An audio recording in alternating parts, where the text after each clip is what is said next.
Aujourd'hui, je suis un ninja. Aujourd'hui, il a neigé. Enfin, il a neigé, ça fait depuis 4 jours qu'il neige. Et aujourd'hui, il a neigé plus que ces 4 derniers jours. Et c'était très joli à voir, mais en rentrant à la maison, je me suis aperçue, en sortant du métro, qu'il n'y avait pas de bus. Et j'ai dû marcher pendant une demi-heure sous la neige. Et je n'avais même pas d'écharpe, rien. Juste, juste mon blouson. Et je suis rentrée. J'avais super froid et j'avais mal aux oreilles à cause du froid, donc pardonnez mon déguisement. Je n'ai pas honte, j'ai froid. Et de toute façon, j'ai décidé, ce soir, je suis un ninja des neiges. Alors, de quoi je vais parler ce soir? Comment était ma vie à Londres? Comment j'ai fait pour m'adapter? J'habite à Londres depuis 2002. J'ai grandi à Marseille. Et le plus souvent, les gens me demandent: «Oh, comment tu fais? Comment t'as pu quitter une ville comme Marseille et aller à Londres où il fait froid et machin et tout?» Et la raison principale pour laquelle j'ai décidé de partir, c'était d'une part parce que j'avais envie d'apprendre l'anglais. D'une autre, je venais de laisser tomber mon BTS et j'avais envie de travailler. Donc travailler et apprendre l'anglais. Je me suis dit, il y a mon frère qui habitait ici, donc j'ai fait une pierre trois coups et j'ai décidé de partir. Et surtout, ce qui m'a motivée, c'était j'avais envie de quitter la France parce que je passais cette période où je ne supportais plus du tout vivre en France, là où j'habitais et tout. J'avais vraiment une grosse crise de déprime parce qu'évidemment le BTS ne s'était pas bien passé et j'avais l'impression d'aller nulle part en fait. Alors on me demande souvent quel était mon niveau d'anglais quand je suis arrivée ici. Et mon niveau d'anglais était plutôt basique. J'avais de très bonnes notes à l'école, mais évidemment quand on arrive ici, on a beau avoir de bonnes notes à l'école, c'est complètement différent. L'accent des gens est différent, selon que vous venez de tel coin de l'Angleterre ou même de tel quartier. L'accent est complètement différent, mais l'argot anglais qui est vraiment pas facile à comprendre.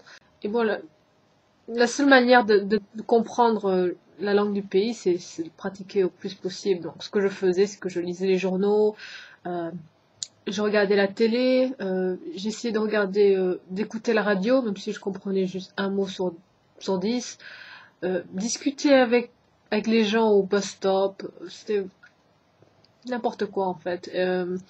Des fois, je regardais même les films avec le sous-titrage en anglais pour que je puisse lire et en fait comprendre comment tel mot se prononçait et comment les phrases étaient faites. On me demande souvent est-ce qu'il fait vraiment mauvais à Londres et, et si c'est un problème et ce que je réponds souvent c'est que oui, il fait pas super beau à Londres, c'est vrai.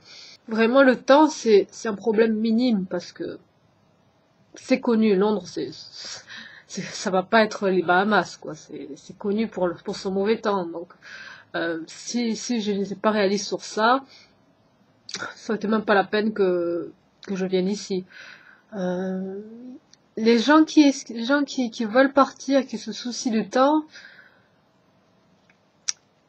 ce que j'ai à dire, c'est que vraiment, une fois arrivé ici, ce sera le cadet de vos soucis. Qu'il pleuve tous les jours, ce sera le cadet de vos soucis parce que au début, ça va gêner, puis en fait, à la fin, on s'y fait. Et c'est surtout que Londres, Londres, c'est un peu une jungle et quand il faut trouver un appart, du boulot, essayer de gagner l'argent pour pouvoir payer les factures, vraiment le temps, ça va être le cas des gros soucis. Enfin, pour moi en tout cas, c'est ce que je pense. Alors, quels sont les avantages de Londres? Londres, c'est une ville, pour moi, c'est une ville dynamique, vraiment une ville très cosmopolite, rencontrer des gens qui viennent du monde entier, qui viennent même des parties du monde que vous n'imaginerez jamais. Et pour moi, ça, c'est vraiment génial. C'est quand vous rencontrez des gens qui viennent des quatre coins de la planète, ça vous ouvre forcément l'esprit. C'est le Bichilam de l'Europe. Mais bon, ça vous ouvre plus d'opportunités aussi de travailler à Londres. Et ça me permet de parler anglais couramment, d'avoir des opportunités que je n'aurais pas eu en France, parce que évidemment faire le boulot que je fais, je n'aurais jamais pu faire ça en France, parce que je n'ai pas vraiment, mis à part le bac, comme je l'ai dit, je n'ai pas de diplôme. Ce qui est mauvais à Londres, la vie, évidemment la vie est extrêmement chère, ça c'est connu. Mis à part la vie, les transports. Le prix de transport est révoltant. C'est chaque année ils augmentent de 20% le prix, alors que nos salaires n'augmentent pas de 20%. Et évidemment les services c'est toujours aussi bidon.